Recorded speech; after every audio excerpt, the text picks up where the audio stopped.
Christmas എക്സാമിന് സ്ഥിരമായിട്ട് ചോദിച്ച് കാണാറുള്ള ഒരു ക്വസ്റ്റ്യൻ ആണ് അഡ്വൈസ് കൊടുക്കാൻ, ആർക്കെങ്കിലും ഉപദേശം കൊടുക്കാൻ എപ്പോഴും ചോദിച്ച് കാണാറുണ്ട്. ഇതുപോലത്തെ ഫോർമാറ്റുകളിൽ ഫില്ല് ചെയ്യാനായിരിക്കും നമുക്ക് കൊടുത്തിട്ടുണ്ടാവുക. ഒരു മോഡൽ ക്വസ്റ്റ്യൻ പിടിച്ചു. The drug abusers must be warned of the ill effects of the intoxicants. Give them 2 pieces of advice. Begin with, you had better, if I were you, you could. നമുക്ക് ആദ്യം ഇതിന്റെ meaning എന്താണെന്ന് നോക്കാം.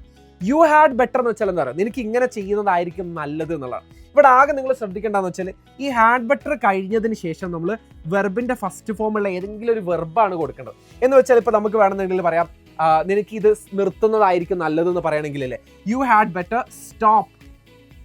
Just ഞാനൊരു example മാത്രം പറയാണ്. You had better stop using drugs എന്ന് പറഞ്ഞാൽ അവിടെ വേറെ പ്രശ്നമൊന്നുമില്ല. ആകെ നിങ്ങൾ ശ്രദ്ധിക്കേണ്ടത് ഇവിടെ ഒരിക്കലും ടു ആഡ് ചെയ്യരുത്. ടു ആഡ് ചെയ്താൽ നിങ്ങളുടെ മാർക്ക് പോകും. ഇനി ഇഫ് ഐ വെർ യു എന്ന് പറഞ്ഞിരിക്കുന്നത് ആക്ച്വലി നമുക്ക് ഇഫ് ക്ലോസിൽ നിന്ന് വന്നിരിക്കുകയാണ്. ഇവിടെ നിങ്ങൾ ശ്രദ്ധിച്ച് വേർ എന്ന് പറയുന്നത് വെർബിന്റെ സെക്കൻഡ് ഫോമിലാണ് കൊടുത്തിരിക്കുന്നത്. അങ്ങനെയാണെങ്കിൽ അല്ലേ, ഇഫ് ഐ വെർ യു എന്ന് വന്നു കഴിഞ്ഞാൽ നമ്മൾ അതിന് ശേഷം കൊടുക്കേണ്ട auxiliary verb would, could, should, might ഇതിൽ ഏതെങ്കിലും ഒന്നായിരിക്കണം. അതിന് ശേഷം വരേണ്ട വെർബിന്റെ first ഫോമിലായിരിക്കണം.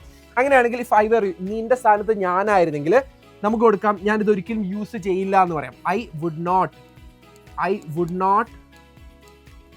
Not take these risk എന്ന് കൊടുക്കാം. ഞാൻ ഇത്രയും റിസ്ക് ഒന്നും എടുക്കൂലായിരുന്നു എന്ന് പറയാം. ടേക്ക് ദീസ് റിസ്ക്സ് എന്ന് പറയാം അല്ലേ. നിന്റെ സ്ഥാനത്ത് ഞാനായിരുന്നെങ്കിൽ ഞാൻ മതി റിസ്കുകളൊന്നും എടുക്കൂല എന്ന് പറയാം. ഇനി യു കുഡ് എന്ന് വെച്ചിട്ട് നമ്മൾ യു കുഡ് എന്ന് വെച്ചിട്ട് സ്റ്റാർട്ട് ചെയ്താൽ ഇവിടെയും നമ്മൾ വെർബിന്റെ ഫസ്റ്റ് ഫോം ആണ് ആദ്യം കൊടുക്കുന്നത്. നമുക്ക് ഇങ്ങനെ പറയാം, നിനക്ക് നല്ല ശീലങ്ങൾ തുടങ്ങാം എന്നിങ്ങനെ പറയാം. You could start doing more healthy habits എന്ന് പറയാം. നിനക്ക് കുറച്ചുകൂടെ നല്ല ശീലങ്ങൾ ചെയ്ത് തുടങ്ങാം എന്ന് വേണമെങ്കിൽ നമുക്ക് പറയാം. ഹാഡ് ബെറ്റർ ആവുന്ന സമയത്ത് വെർബിന്റെ ഫസ്റ്റ് ഫോമാണ്. ടു ഒരിക്കലും ആഡ് ചെയ്ത്. ഇഫ് ഐ വെർ യു എന്ന് വെച്ചിട്ട് സ്റ്റാർട്ട് ചെയ്യുകയാണെങ്കിൽ വെർബിന്റെ സെക്കൻഡ് ഫോമാണ്. വുഡ്, കുഡ്, ഷുഡ്, മൈറ്റ് ഇതിലെങ്കിലും ഒന്നെങ്കിലും ആയിരിക്കണം. യു കുഡ് വെച്ചിട്ട് സ്റ്റാർട്ട് ചെയ്യുകയാണെങ്കിൽ വെർബിന്റെ ഫസ്റ്റ് ഫോമിലായിരിക്കണം വെർബ് കൊടുക്കുന്നത്. ഇങ്ങനെ നിങ്ങൾ ചെയ്യുകയാണെങ്കിൽ ഒരു 3 മാർക്ക് 4 മാർക്ക് ഈസിലി അടിച്ചെടുക്കാൻ പറ്റും.